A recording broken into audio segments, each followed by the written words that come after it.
નમસ્કાર, હું છું આપની સાથે કિશન તિવારી. આપ જોઈ રહ્યા છો ઇન્ડિયા ન્યૂઝ ગુજરાતનો ખાસ કાર્યક્રમ આપણું ગુજરાત સમાચારોની શરૂઆત કરીએ આપણે મહત્વપૂર્ણ સમાચારથી. સૌથી પહેલા આપણે નજર કરીએ બનાસકાંઠાની વાત કરીએ તો ગુજરાત સરકાર દ્વારા હવે ઉજવાઈ રહેલા વિકાસ સપ્તાહ 2025 અંતર્ગત બનાસકાંઠા જિલ્લામાં વિવિધ વિભાગોના વિકાસ કાર્યોનું ઈ ખાતમુહૂર્ત અને ઈ લોકાર્પણનો કાર્યક્રમ આયોજન પંચના અધ્યક્ષ યમલભાઈ વ્યાસના અધ્યક્ષ સ્થાને ડીસા ITI ભોયણ ખાતે યોજાયો હતો.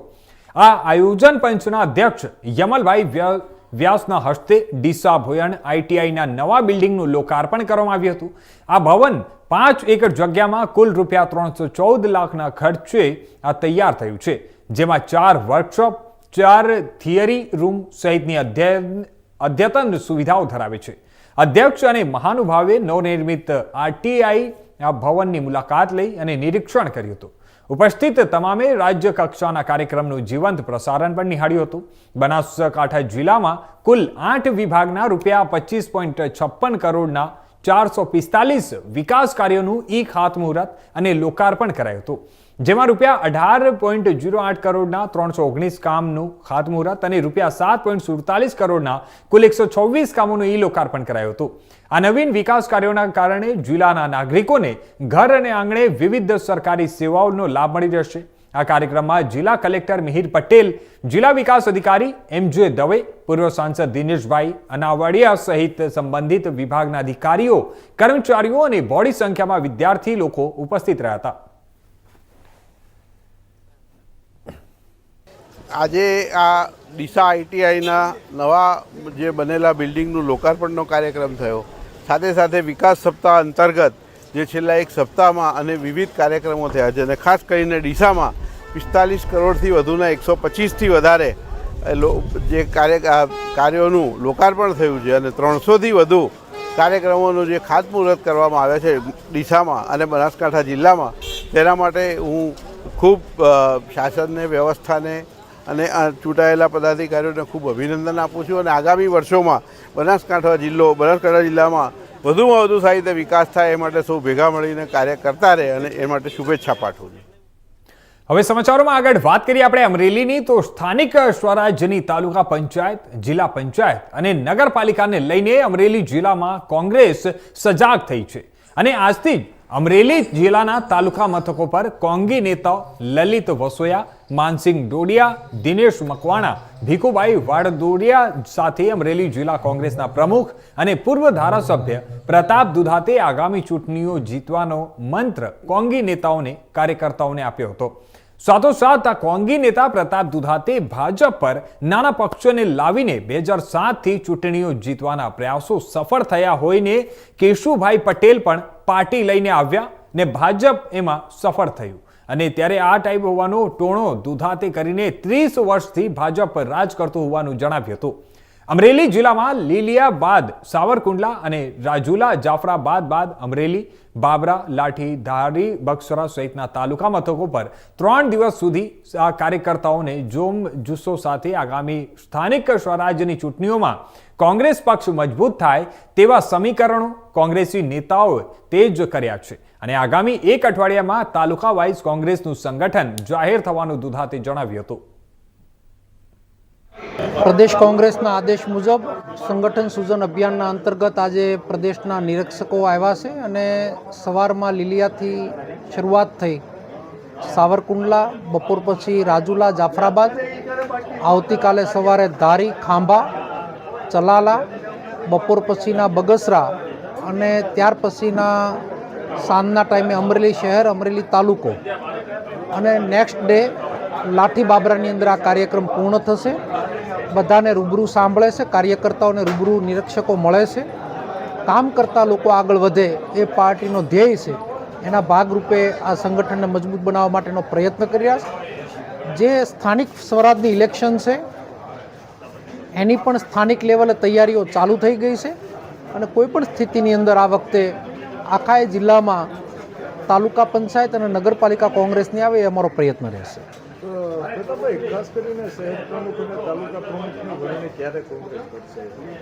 ટૂંક સમયની અંદર આ રિપોર્ટ લઈને પ્રદેશમાં જશે અને 1 વીકની અંદર આ કાર્યક્રમને પૂર્ણ કરવામાં આવશે.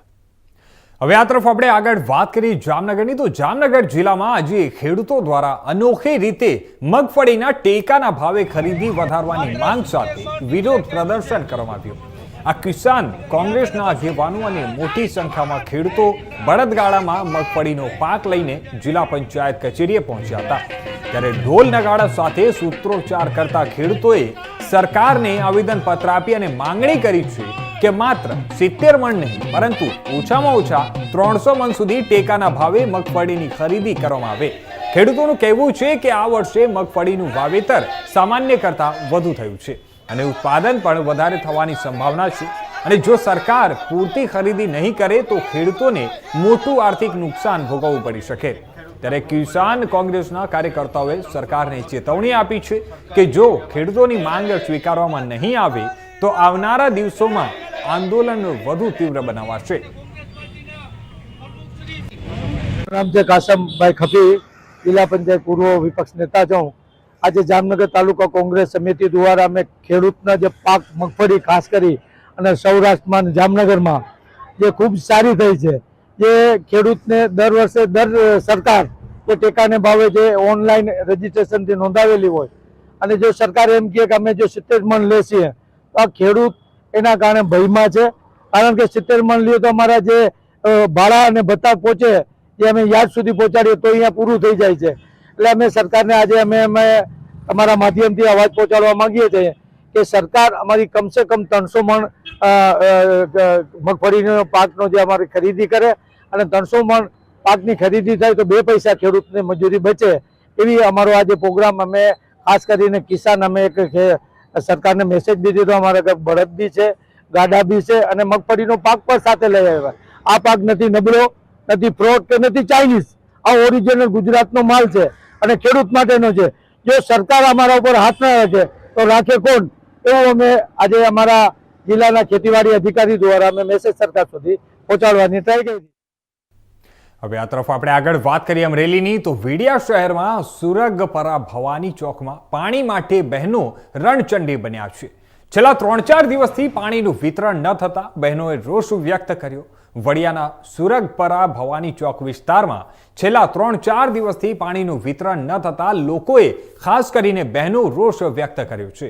આ અંગે સરપંચે જણાવ્યું કે પાણીની લાઈન રિપેરિંગનું કામ ચાલુ હોવાથી 2 દિવસ વિતરણ રોકવામાં આવ્યું છે અને તેનાથી પાણીની લાઈનનું કામ પૂર્ણ થતા નિયમિત રીતે પાણી મળવાનું શરૂ થઈ ગયું છે.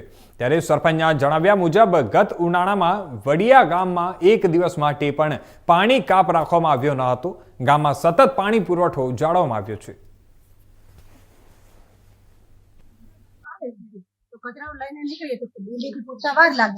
થોડીક વાર રૂકવું જોઈએ ને તો એ રૂકતો નથી, દોડીએ વયો જાય છે. તો કરવું શું એના માટે?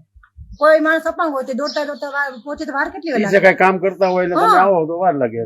એક દિવસમાં વયો જાય કચરો. બોલનારે વયો જાય. સ્વચ્છતા અભિયાન તો તમે લાભ નથી લઈ. અને શેરીમાં 25-30 ગાયો હોય તો એને રોજ માટે એક તગારો ભરીને છાણ. અમારે ઘર આગળ મોરભાઈ ચોકમાં ગટર કેવી છે એ તો તમે જો કે આવડું મોટું ગામ, ધારાસભ્યનું ગામ, આવું ગામ ન હોય. જરાક તો વિચાર કરો કે આવા ગામમાં રહેવું કેમ? ગટરના પાણી એમનેમ જાય છે, ગટર કોઈ સાફ કરવા નથી આવતું. પાણીનો પ્રશ્ન એટલો આજ 5-5, 8-8 દિવસથી પાણી નથી આવ્યું. પછી વિસાવદર વાળી જે કરવી પડશે, બીજું શું થાય? હાલો.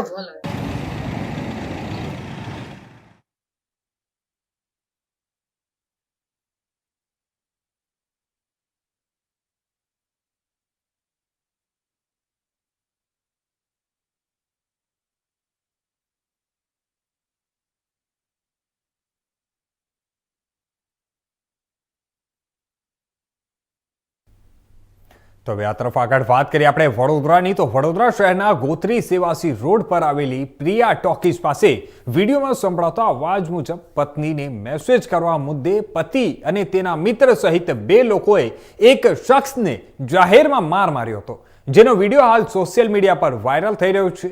અને આ વાયરલ થતા હવે પોલીસ વિડીયોમાં દેખાતા શખ્સ વિરુદ્ધ કાર્યવાહી કરશે. વડોદરા શહેરમાં પોલીસનો જાણે કોઈ પણ વ્યક્તિ પર કોઈ પ્રકારનો ડર રહ્યો જ નથી. લોકો કાયદો અને વ્યવસ્થાના સરેઆમ લીલા ઉડાવીને જાહેરમાં જ મારામારી કરતા જોવા મળી રહ્યા છે. અલગ અલગ વિસ્તારમાં જાહેરમાં મારામારી કરાવતી હોય તેવા અડધક વિડીયો સોશિયલ મીડિયા પર વાયરલ થયો છે, પરંતુ પોલીસ માત્ર કાયદાના પાઠ અને ઉઠક બેઠક કરાવીને જ તેમને જવા દેતી હોય છે અને એના કારણે જ આવા માથાભારે તત્વોને કોઈ પોલીસનો હવે ડર નથી. ત્યારે વધુ એક વિડીયો સોશિયલ મીડિયામાં વાયરલ થયો છે, જેમાં ગોત્રી સેવાસી રોડ પર આવેલી પ્રિયા ટોકીઝ પાસે પત્નીને મેસેજ કરવા બાબતે એક શખ્સને બે યુવકો જાહેરમાં માર મારી રહ્યા છે, જેમાં સ્થળ ઉપર મહિલા પણ જોવા મળી રહી છે. જ્યારે કોઈએ આ માર મારતો વિડીયો મોબાઈલમાં ઉતારી લીધો હતો અને સોશિયલ મીડિયામાં વાયરલ કરી નાખ્યો હતો. જ્યારે હવે પોલીસ આ વાયરલ થયેલા વિડીયોના હિસાબે એના મારામારી કરનાર શખ્સો જે છે તે લોકો પર કાયદોનો પાઠ ભણાવશે ખરી.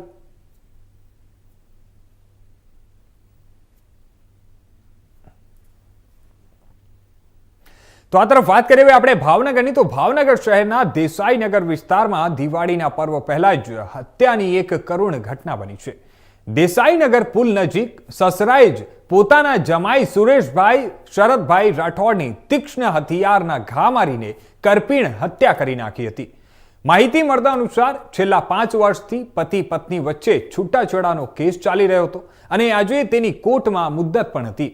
આ જ મામલે થયેલી બોલાચાલી દરમિયાન સસરા, પત્ની અને સાળાએ મળી અને જમાઈ પર જીવલેણ હુમલો કર્યો હતો. હુમલામાં ગંભીર રીતે ઘાયલ થયેલા સુરેશભાઈનું ઘટના સ્થળે જ મોત નીપજ્યું હતું. ત્યારે આ ઘટનાની જાણ થતાં જ બોર તળાવ ડિવિઝન પોલીસ ઘટના સ્થળે પહોંચી અને તપાસ શરૂ કરી છે.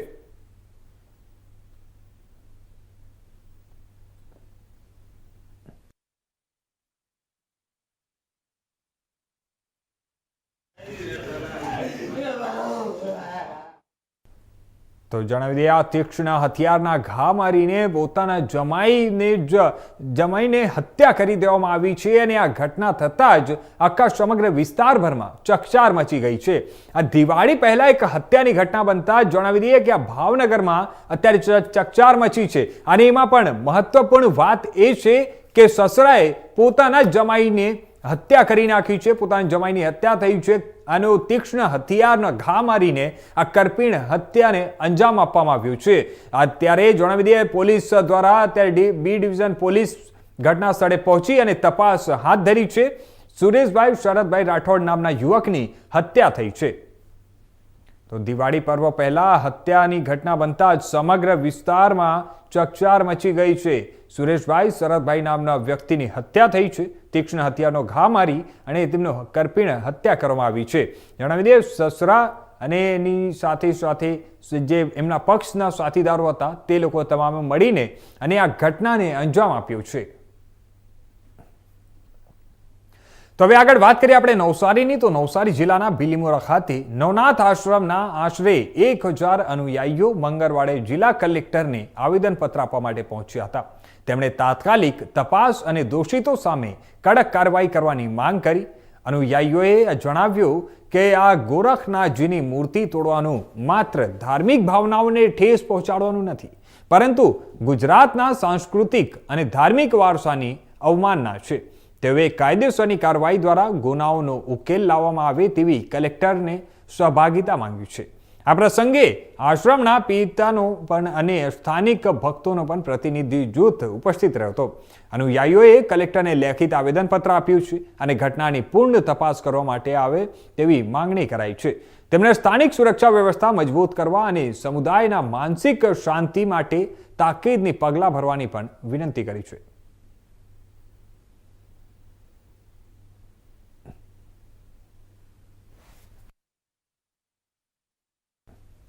તો હવે આ તરફ વાત કરીએ આપણે કચ્છની, તો પૂર્વ કચ્છના જોડિયા શહેર એટલે ગાંધીધામ આદિપુર સંકુલ વિસ્તારમાં આજે બપોરના લગભગ 12 વાગ્યાના અરસામાં અચાનક એક ભેદી ધડાકો થયા હોવાની ઘટના પ્રકાશમાં આવી છે. ત્યારે ભારે અવાજના પગલે સ્થાનિક લોકો ડરના મારે ઘર દુકાન બહાર દોડ મૂકી હતી. ત્યારે આ ભાગવા લાગ્યા હતા અને ભયનો માહોલ સર્જાયો હતો. જો કે આ અંગે સ્થાનિક તંત્રમાં કે ભૂકંપ સંશોધન કેન્દ્રમાં કોઈ પણ જાણ થઈ નથી. ત્યારે સ્થાનિક લોકોના જણાવ્યા મુજબ આ ધડાકાનો અવાજ એટલો તીવ્ર હતો કે લોકો ગભરાઈને ઘર ઓફિસની બહાર દોડી આવ્યા હતા. ધડાકાનું ચોક્કસ કારણ હજુ સુધી કોઈ જાણી શકાયું નથી અને આ ઘટનાને પગલે સોશિયલ મીડિયા પર ધડાકાના અવાજને લઈને અનેક સંદેશાઓ વહેતા થયા હતા અને જેના કારણે લોકોમાં ગભરાટ પણ વધ્યો હતો. અંગે ભચાઉ તાલુકાના વામકા સ્થિત ભૂકંપ સંશોધક કેન્દ્રના જયરાજસિંહ જાડેજા સાથે વાત કરતા તેમને કચ્છમાં આજે ભૂકંપનો આંચકો કોઈ પણ સ્થળે નોંધાયો ન હોવાનું જણાવ્યું હતું. વહીવટીતંત્રમાં પણ આ આંચકા અંગે અજાણતા દર્શાવી હતી.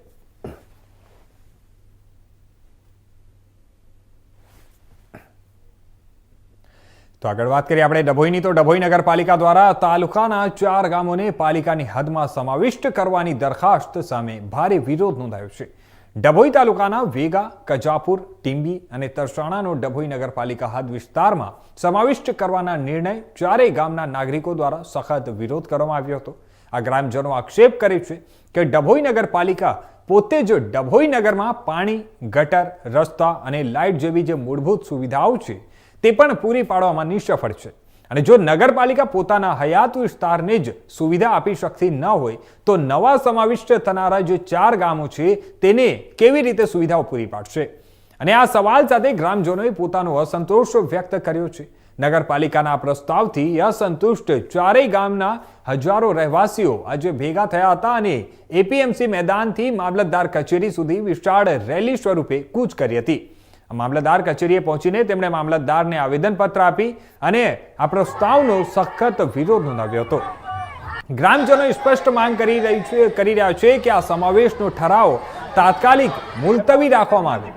વડોદરા જિલ્લામાં કોંગ્રેસ પ્રમુખ જશપાલસિંહ પઢિયાર તેમજ ડભોઈ તાલુકા કોંગ્રેસ પ્રમુખ સુધીર બારોટ અને ડભોઈ શહેર પ્રમુખ સતીશ રાવલે પણ નગરપાલિકાના આ નિર્ણયને વખોડી કાઢ્યો છે. કોંગ્રેસના નેતાઓ અને કાર્યકરો પણ ગ્રામજનો સાથે આ રેલીમાં જોડાયા હતા અને તેમની માંગને ટેકો આપ્યો હતો.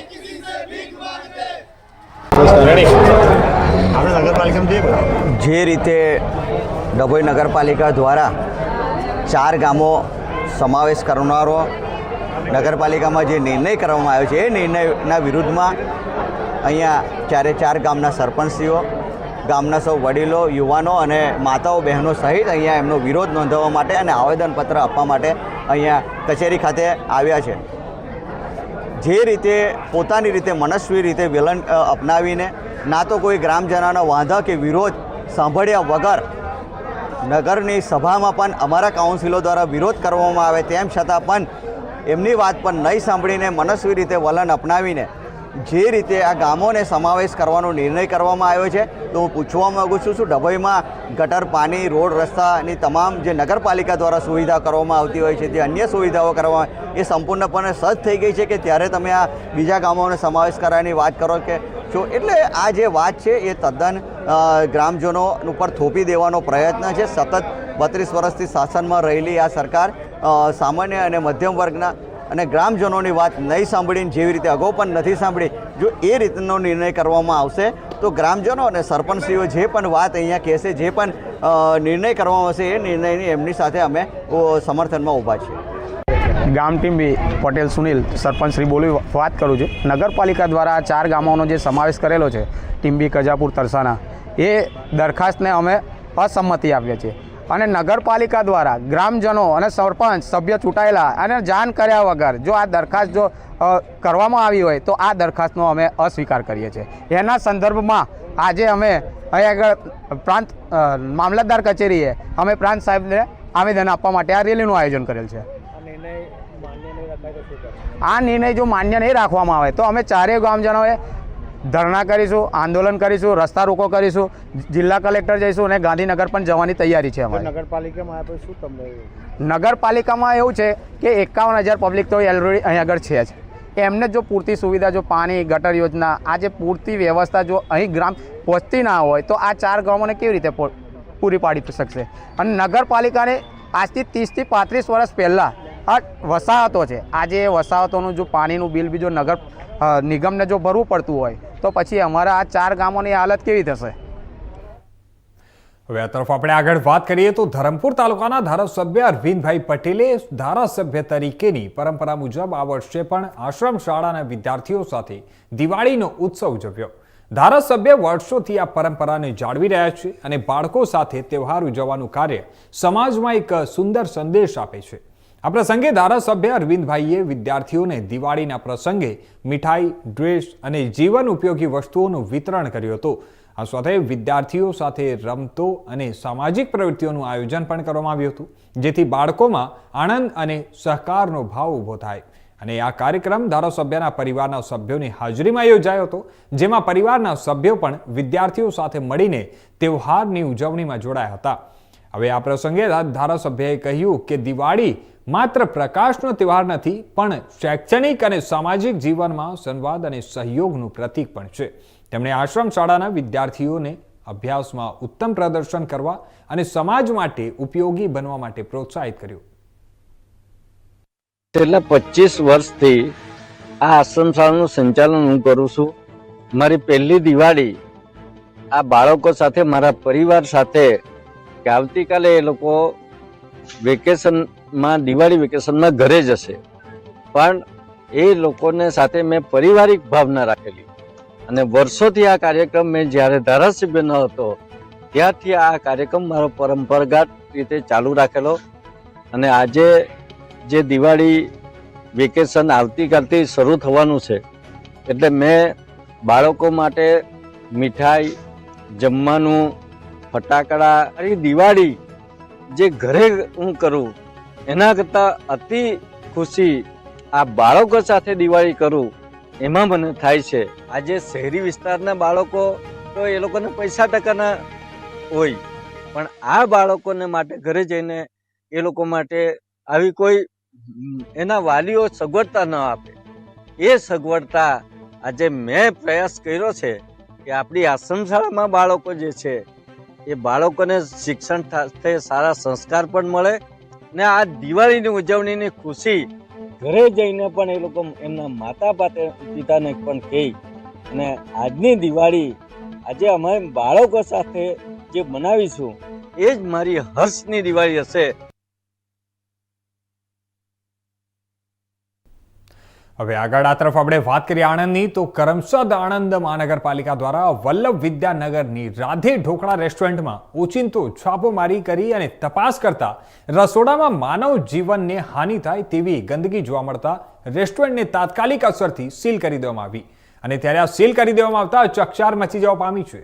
કરમસદ આણંદ મહાનગરપાલિકા દ્વારા આજે વલ્લભ વિદ્યાનગરના રાધે ઢોકળા રેસ્ટોરન્ટમાં ઓચિંતો છાપોમારી કરવામાં આવી હતી અને આ રસોડામાં ચેકિંગ કરવામાં આવ્યો હતો. ત્યારે આ રસોડામાં ગંદકી વ્યાપેલી જોવા મળી હતી અને તેમજ સડેલા બટેટા સહિતની માનવ જીવનને હાનિ પહોંચાડે તેવી ચીજ વસ્તુઓ જોવા મળતા મનપાની આરોગ્ય વિભાગની ટીમ દ્વારા તાત્કાલિક અસરથી જ આ રેસ્ટોરન્ટને સીલ કરી દેવામાં આવ્યું હતું. અત્યારે રાધે ઢોકળામાં અમે મ્યુનિસિપલ કોર્પોરેશનની ટીમે, આરોગ્યની ટીમે તપાસ કરી, જેમાં સ્વચ્છતાનો અભાવ અને કેટલાક મુદ્દાઓ ઉપર અમે આજે એને સીલ કરીએ છીએ. અગાઉ પણ આ જ રેસ્ટોરન્ટમાં અમે વિઝિટ કરેલી અને દંડ કરેલો. એ બાદ ફરીથી પણ અમને સ્વચ્છતાનો અભાવ જોવા મળતા અમે આજ રોજ એને સીલ કરેલી છે. અને દિવાળી દરમિયાન તમામ રેસ્ટોરન્ટ અને ખાણીપીણીના એકમોને અમે વિઝિટ કરીશું અને જ્યાં પણ સ્વચ્છતાનો અભાવ જણાશે ત્યાં અમે ચોક્કસ કાર્યવાહી કરીશું.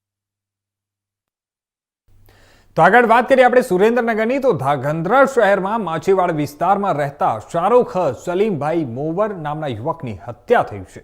ધોળીધાર હનુમાન મંદિર નજીક ધોળા દિવસે જ છરીના ઘા મારી નાખતા સમગ્ર શહેરમાં ચકચાર જાગી હતી અને પોલીસને ઘટનાની જાણ થતાં તાત્કાલિક ઘટના સ્થળે પહોંચી અને મૃતદેહને હોસ્પિટલમાં ખસેડી અને તપાસ હાથ ધરવામાં આવી.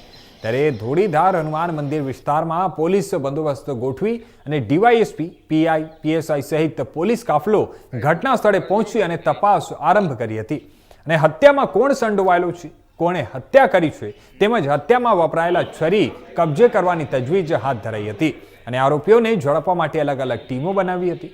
પોલીસે હોસ્પિટલમાં પહોંચી અને મૃતદેહને ફોરેન્સિક પોસ્ટમોર્ટમ માટે રાજકોટ ખસેડી તપાસ હાથ ધરી હતી. ત્યારે જણાવી દઈએ કે આ ફરિયાદ લેવાની તજવીજ હાથ ધરતા ફરિયાદી આવેશ સલીમભાઈ મોવરે ફરિયાદ આપતા જણાવ્યું હતું કે રાજ મનીષભાઈના ઘરે ગયો હતો અને તેણે આરોપીને જણાવ્યું કે આ તારો ભાઈ ઉર્વેશને કોઈ છોકરી સાથે સંબંધ છે અને તેમાં મારું નામ આવે છે, જેથી રાજે અવેશ સાથે આરોપી આરીફ સંઘવાણી સાથે મોબાઈલમાં વાત કરાવતા અપશબ્દો બોલતા મામલો વિચક્યો હતો અને મરણ જનાર શાહરૂખ અને તેનો ભાઈ અવેશ બંને આરોપીને સમજાવવા માટે ગયા હતા ત્યારે બોલાચાલી થતા આરોપીઓ નજમાબેન અને મરજીનાબેન અને આરીફ રાહુલભાઈ સંઘવીના ઉશ્કેરાઈ ગયા હતા. તો આ હતા અત્યાર સુધીના મુખ્ય સમાચારો. વધુ સમાચારો માટે જોતા રહેજો ઇન્ડિયા ન્યૂઝ ગુજરાત.